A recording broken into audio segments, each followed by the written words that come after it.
ఇక్కడ పెద్దలందరూ కూడా చాలా విషయాలు మీతో మాట్లాడారు.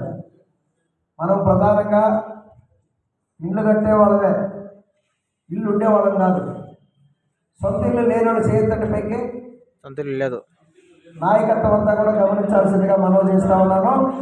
ఇక్కడ ఉన్నటువంటి కార్మిక వర్గానికి ఒక్కడికి కూడా ఇల్లు లేనట్టు సొంత ఇల్లు కాబట్టి సొంత ఇల్లు లేనటువంటి వాళ్ళందరూ మనం ఉన్నాం. 2 ఎకరాల భూమి లేని వాళ్ళంతా చేయొద్దండి. అంటే మనకి ఇల్లు లేదు, భూమి లేదు. కాబట్టి మనం ఈ రెండింటి కోసం పోరాటం చేయాలా. పోరాటం చేయడానికి మనకు సంఘం కావాలా.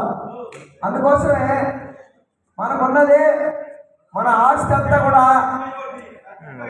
బాబు అయినా స్విచ్ అయినా ఒక్క నిమిషం. మనకున్న ఆస్తి అంతా ఏంటి చెప్పండి? మనకున్న ఆస్తి 2